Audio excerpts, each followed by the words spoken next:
Bom, mas vamos para o nosso tema, né, que seria essa questão de falar do gerenciamento e implantação do hospital-dia em neurocirurgia.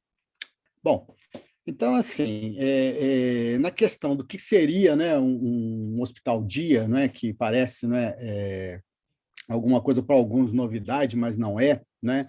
O paciente padrão para ser atendido num serviço de hospital-dia, seja ele para alguma pequena intervenção, para algum tipo de terapia de infusão, procedimento investigativo, ou mesmo hospital-dia psiquiátrico, seria aquele paciente que ele não tem nenhum tipo de planejamento de que aquilo que só for feito nele vai ser necessário uma internação ou observação por mais de algumas horas. Quer dizer, ele não vai passar a noite em nenhum tipo de estrutura hospitalar, né? Então, aqui no caso, mostrando um exemplo, um implante de eletrodo sacral no nosso serviço de hospital-dia. Bom, né, a gente pensando nisso, né, a gente acha que é alguma coisa nova, e, na verdade, né, existem pessoas visionárias. Essa questão, esse conceito foi criado, né, no começo do século passado por um cirurgião escocês, onde ele fazia as cirurgias dele de modo ambulatorial, né? Era um cirurgião pediátrico, então aqui está o rol de procedimentos que ele fazia, né? E em 1908 ele publicou a série dele defendendo esse modelo, né, de trabalho de cirurgia ambulatorial, no caso. Bom, mas como a gente está vendo, né, as ideias elas têm uma resistência muito grande. Então, vocês veem que até 1948 existia esse tipo de resistência e nas publicações não era recomendados você tentar fazer uma deshospitalização precoce ou mesmo o próprio procedimento ambulatorial. Então, esse conceito, né, de deshospitalização e principalmente de procedimentos cirúrgicos, né, ele não foi utilizado por muito tempo, e só a partir de 1960 que começou esse tipo de trabalho. Bom, então, assim, como modelo de atividade aqui no Brasil para implantação do serviço de hospital-dia, nós teríamos, assim, dois tipos de sequência, tanto na medicina privada quanto no serviço público. No serviço público, nós temos essas portarias do Ministério da Saúde que regulam a assistência em hospital-dia no SUS, né? A gente pode ver que também não é uma portaria nova, né, de 2001, né? E que nessa portaria ele regulamenta desde a assistência psiquiátrica até a assistência de cirurgias ambulatoriais, né? E tem todo o processo, né? Mas a gente nota uma grande resistência nisso, né? No hospital que eu trabalho do serviço público, nós estamos tentando fazer essa implementação e nós encontramos uma resistência muito grande, né? E na saúde suplementar, né, a regularização que a gente tem seria, primeiro, o rol da ANS, que agora está em moda ser discutido, se ele é restritivo, se ele é só exemplificativo, né? Que tem a codificação da CBHPM para o médico trabalhar e fazer o rol de procedimentos que ele vai usar casado, né? Negociações diretas com as fontes tomadoras de serviço, né? Mas, assim, de um modo prático, se a gente for tentar mostrar a ideia da viabilidade do negócio, ele tem uma redução, né, básica, inicial, entre 10% a 70%. E dependendo do serviço que você quer vender para o plano de saúde, ele pode chegar, às vezes, até mais do que isso, tá? Bom, então, assim, quais seriam as vantagens para você implementar um serviço de hospital-dia, né? É um tratamento centrado no paciente, né? Então, é aquela máxima da psicologia médica que o paciente se acha único em relação ao médico, né? Ele acha que você tem que lembrar de todo o tratamento dele, que você anda com a ficha dele sempre fresca na sua cabeça, mas esse é um modelo onde ele é muito centrado na pessoa do paciente, e nesse ponto ele sente esse atendimento, né? Além das vantagens que você tem, porque o agendamento de um procedimento ambulatorial ele é muito mais fácil, muito mais rápido do que você fazer uma internação hospitalar, né? O próprio registro, a admissão do paciente, ele é muito menos complicado, né? Porque a estrutura é mais leve. Quanto mais leve uma estrutura, mais ágil é o processo, né? E como atrativo, que a gente está falando de empreendedorismo, taxa, sobrevivência no nosso ambiente de mercado do Brasil, que é muito agressivo, igual foi falado, a gente publica muito, mas não implementa quase nada, né? É muito blá, blá, blá, às vezes, né? O que acontece? Para atrair isso, a gente vê que se eu pego e faço na minha clínica e transformo a minha clínica de uma clínica médica para um serviço de hospital-dia, eu vou ter uma redução de imposto de 32% para 8%. Se isso não é atrativo, eu não sei o que pode ser mais. Então, nesse ponto, é uma das vantagens que, se a pessoa, né, se o jovem empreendedor está querendo montar um serviço, né, é aquela história, qual que é o investimento que dá mais lucro? É o investimento que dá mais risco. Né? E qual o maior investimento de risco que tem? É você montar seu próprio negócio.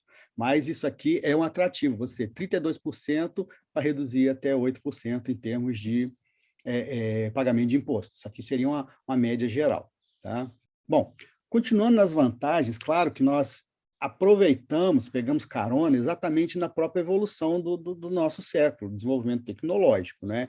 Então, nós desenvolvemos, né, a medicina num todo, procedimentos menos invasivos, mais tecnológicos, evolução da anestesia com as técnicas de sedação, com recuperação muito rápida, né? E o desenvolvimento próprio dos procedimentos e terapias no todo. Tá? E, né, continuando nas vantagens de você montar um serviço de hospital-dia, você vai ter o quê? Muito menos dor pós-operatória, isso já está muito bem documentado, né? O procedimento sendo feito a nível ambulatorial, seja uma cirurgia, seja um exame, seja uma infusão, né? Seja um acompanhamento psiquiátrico, ele é muito menos estressante, tanto para o paciente quanto para a família, né? No caso de procedimentos, você tem uma redução do risco de tromboembolismo, também já está muito documentado, diminuição do risco de infecção, né? E quando eventualmente você tem uma infecção, ela responde muito mais fácil ao tratamento. Tá?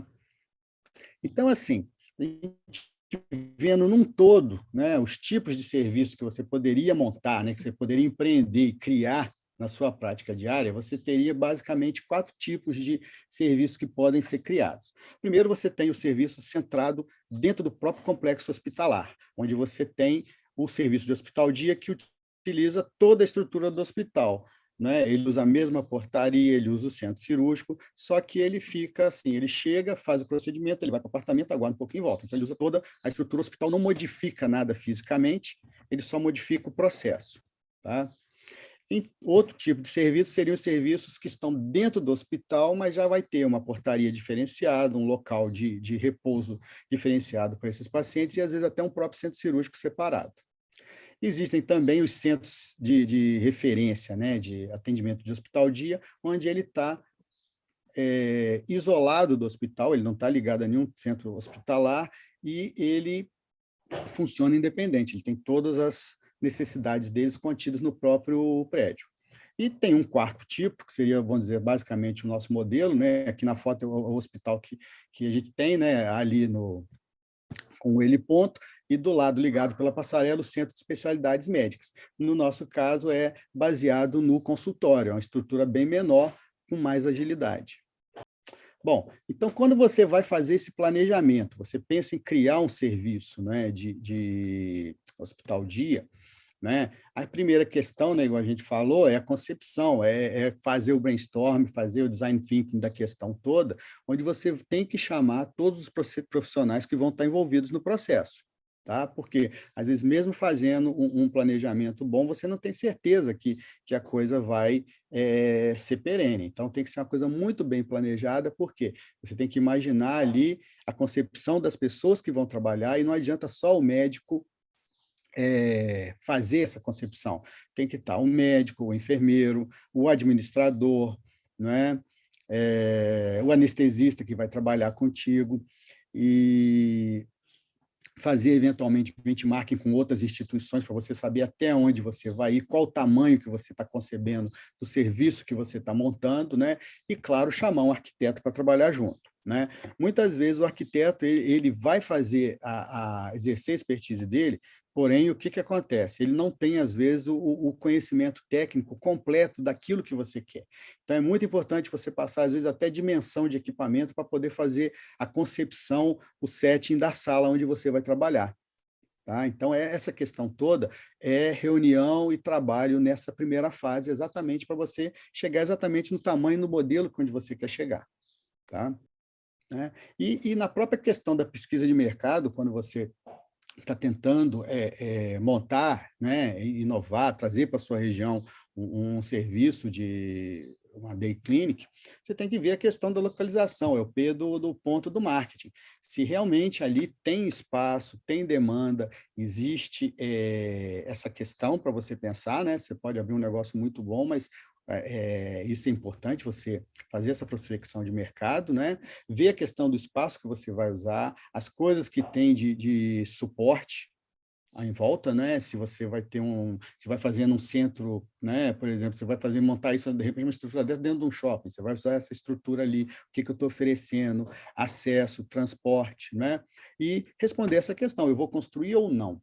Né? Eu vou alugar um espaço, vou modificar ou eu vou começar do zero? Então, todas essas perguntas têm que ser colocadas no seu planejamento, no seu plano de negócio, quando você está montando essa questão. Então, assim, se a gente for pensar bem, não vai existir o modelo fechado, o modelo ideal, porque vocês estão vendo que é uma coisa muito ampla, né? Algumas coisas são básicas que você vai ter que ver, né? Na própria questão quando você vai mandar para a vigilância esse modelo, você tem que montar um manualzinho. Nesse manual, algumas coisas são importantes, você determinar aonde é a admissão, aonde é o momento da alta, os consultórios, existe toda uma padronização que tem que ser seguida, que você vai, como eu falei, discutir com o arquiteto, né? Então, os locais, né? Local de troca de roupa, sanitários, locais de preparo pré-operatório, a própria sala de procedimento, sala de recuperação, se você vai usar a mesma, né? O local onde fica a enfermagem, as outras coisas, se você vai ter esterilização própria ou vai terceirizar ou vai usar tudo descartável, tudo isso tem que ser discutido, né? E algumas coisas você vai utilizar ou não de acordo com a sua conveniência e de acordo com o modelo de negócio que você está querendo implantar. E aí uma grande questão, né, já foi citada, né, até a General Electric, né, que foi fundada pelo Edison, né? Você tem que perguntar isso, né? Qual que é o plano de saúde ou a seguradora mais importante que paga na região? Tá? E a grande questão, né, que aí a questão da inovação entra, eu acho que um dos problemas que a gente tem aqui no Brasil em relação a publicar muito e fazer pouco, porque as pessoas têm essa velha resistência de mudar os processos, é a famosa lei da Gabriela, né? Eu nasci assim, vivi assim, vou morrer assim. Né? Então, a pergunta é, existe interesse dos principais contratantes de serviço em realmente sair da zona de conforto dele e criar mais um serviço e contratar mais um serviço? Porque todo mundo fala em redução de custo, né? Mas para a maioria dos planos de saúde, isso é uma realidade médica, né? É que redução de custo o cara se limita simplesmente a glosar código. Ele não faz uma conta de tempo de internação, ele não faz uma conta de otimização de tempo, ele não faz uma conta de mais nada, né? Então, a gente tem que equalizar isso. Se tem demanda, se tem interesse verdadeiro e se realmente o contrato vai ser efetivado. Porque muitas vezes fica naquele blá, blá, blá e o cara fica só, né, vamos ver, até para chegar na hora final da negociação, o camarada fala, não, não mexe com isso não, né? Então, assim, a questão é essa, né? O Thomas Edison fundou a GE, mas será que ele ia conseguir fundar a GE se ele tivesse nascido no Engenho de Dentro, no Rio de Janeiro, na virada do século? Até que ponto, né, o lobby da vela e do querosene ia deixar a lâmpada elétrica ser inventada aqui no Brasil? Então, assim, de repente, o ambiente onde você está é muito importante também para a coisa florescer. Né? A mentalidade, a cultura inovadora, muitas vezes, ela esbarra nessa cultura conservadora. Né? É um ponto muito importante.